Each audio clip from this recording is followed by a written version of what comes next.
Okay, hi everyone. So it's SmithyQ, SmithyQ.com, and welcome to the third part of Smithy's Greatest Losses. This is my ongoing series where we're going to look at some of my early losses, and we're going to see if there are some of the very thematic patterns that kept coming up, and losses where I could generally learn something and improve as a player.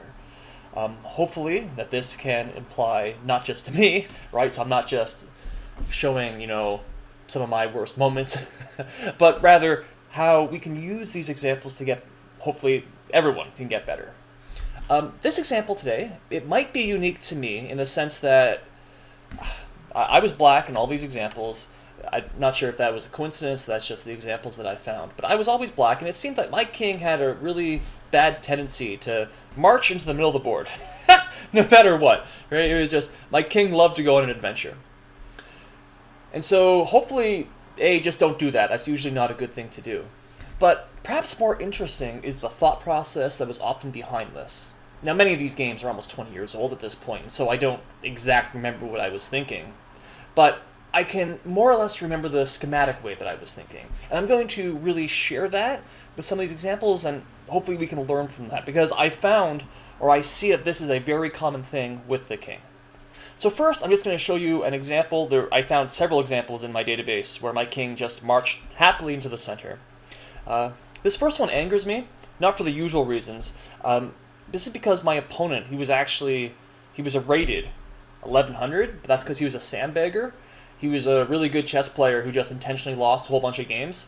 Then he beat a whole bunch of people, then he lost a whole bunch of games again, so his rating was always around 1100. You can imagine me being just a young kid, venturing onto online chess for the first time, and then all of a sudden losing to an 1100, you think, holy crap, what's going on? That's because he's really a 2000 rated player, and he's just, don't be a sandbagger. Sandbaggers are the worst.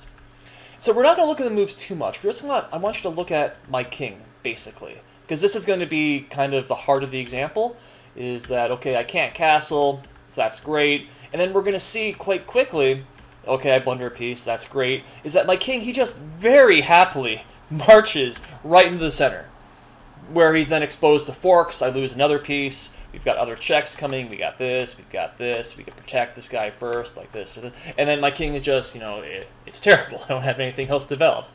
But just notice how it seemed that my first reaction against these checks, against whatever, wasn't to march my king to the corner or do anything else, but was rather to march straight into the middle of the board.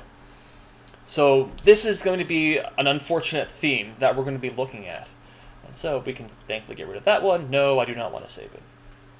So this is a fun one.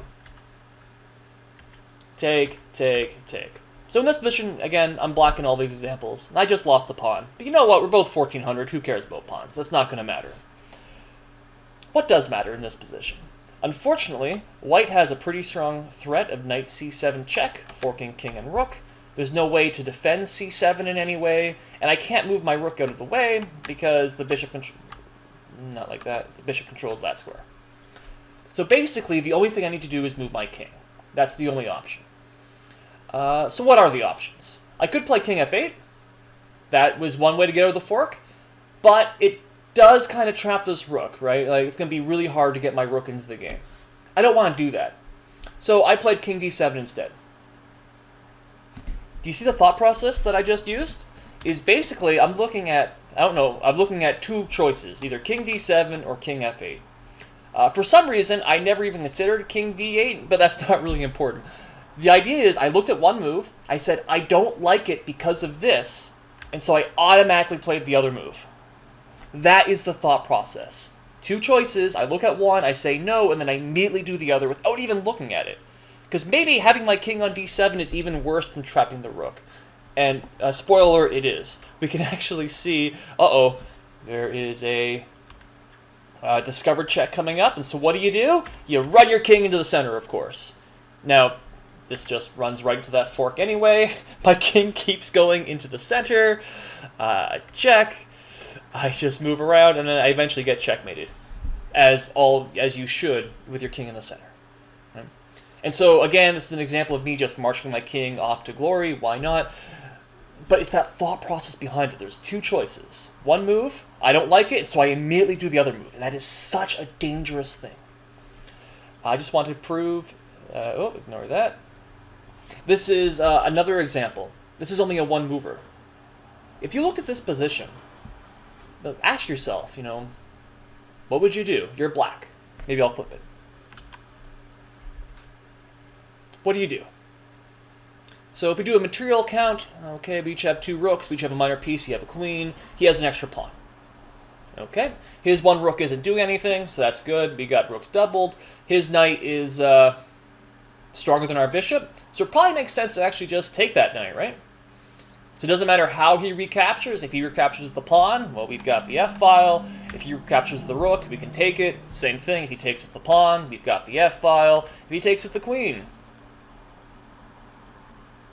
we've got the f-file. We're going to win this pawn back. Maybe we'll win this pawn. You know what? We're doing okay. So that is a very logical way of thinking. Instead, I played king f6, which just runs into a fork, and then I lost, and then I resigned, right? And so I show this example. It's a one mover, just to highlight that for some reason, for whatever reason, this is it's a complicated position. It's not that complicated. I'm rated 1400. That's not impossible, right? It doesn't take a genius to see that this might be a good move, but for whatever reason, like my instinct was to play king f6, which is a terrible look. Like my king, it's like, what is it doing? I mean, there's like this, and this is possible. It's in between my 2 rooks. Again, it's exposed to multiple checks. What on earth? It gives him time, to bring this rook into the game, or into the game. Like, what on earth am I doing? And it's this strange cavalier attitude towards the king that I had to really overcome, in the sense of I didn't know what to do. Maybe I'm thinking it's kind of an endgame. And so in the endgame, you're supposed to advance your king, but this isn't. This is not one of those positions. And so this is something, again, that I've had to overcome, is this strange desire of mine just to bring my king right into the center. And I wanted to share this just to show that it wasn't just an opening thing, and it wasn't just something I did when I didn't have queens on the board. There's all the heavy pieces are on the board, and still, for some reason, I wanted to advance my king. Figure that one out. I can't think of a good reason to play that move. I have no idea what the thought process was back in the day. I think it was simply I didn't know what to do. And when I don't know what to do, I advance my king. Oh, mercy. No, we don't want to save these games. This is another quick one. Again, I'm black. And this is... Again, look at what I do. I decide to take a pawn. And then he's going to exchange queens. And what's that do? It gets my king stuck in the center. And I must think I'm okay. Because there's this idea, once the queens are off and it's the endgame, you want to bring your king into the center. And I think I must have completely misunderstood this piece of advice. Because it's true. In the endgame, you want to get your king into the center. That makes a lot of sense. But when there's like 85 pieces still on the board, when it's only the queens that have been exchanged, like... that's not invitation to bring your king in. And just look at the trouble that I get in here. All right, he wins the pawn back. That's great. He checks me. And we can see the real problem is that this bishop controls this square. The rook controls here. I don't have a lot I can do. I try and bring my king out because, again, I want to bring my rook over. But that just lets him come in with check. And my king is in for a world of pain. And... we can see this is actually the exact same theme, isn't it? We can see that he's threatening that c7 check, right? And I can't move my rook out. And so what do? I move my king to d7. Like, history repeats itself. And now here, again, the bishop moves with a discover check. I lose a piece, and then I lose a rook. And then, okay, we're going to stop looking at this example. Just this bizarre sense. And I think this here is an example, okay, I just miscalculated it. I was against a much higher rated player as well. Yeah, he was 1800 against my 1400, so I wasn't going to win this game regardless. But we could see here just this, I don't know if it's brazenness, if I was silly, or if I was trying to exchange queens, leave my king in the center because that's supposed to be okay. That's what the rules tell us. No. It's like king safety is very, very important. Oh, that's just I can't believe it. The exact same. Wow. No, please don't save that one. How many more examples do I got? Looks like we got 2 more. This here is just another one. I'll just go through this one very, very quickly. This here kind of comes back to that thought process. In this position, so if I just back up a move. So if we look here, so I exchanged queens, he took, boom, bang. All right. And so I basically have a choice in this position. I can exchange rooks first, or I can take his knight. Right? It's probably, they're basically the same thing, but I got to recapture something. The question is, do I take the knight first, or do I exchange rooks? Now, if I take the rook, right, he's going to do this knight takes g6, then after take, and then take. And so what's happened is he's won a pawn. Oh, I don't want to lose a pawn. So I'm going to take the knight first. That was the thought process. Do you see that? I have two options. I don't like one, so I'm going to immediately go for the other. Without even calculating. I didn't even take a look at anything about this. And let's see what happens. Well, of course he takes. I have to retake, and look, my king is right in the center. It's wide open, and unfortunately, he has bishops and rooks on a wide open board, and that just completely destroys me. He checks. I would love to come here, but after bishop f4, I can't escape into the corner. And again, my king's going to be in trouble. And so I try and escape over here. Well, that just runs into this check. And then it runs into this check. And then look, my king is really happy. Yay, it's in the center of the board, just in time for me to resign. Because it's impossible for me to escape this, this pin. If my bishop ever moves, I lose the rook. I can't ever do something like this, because again, I'm going to be chased away. And if I ever try and play something like... b6, he's just going to do this, where he's going to win the rook first. And, you know... And things are absolutely terrible. So this here was another example of that. And if we actually go back into this position, right, where I said, uh-oh, if I take this, uh-oh, he's going to win a pawn. He can't have that. I mean, it's not even the end of the story. I mean, I can win the pawn right back.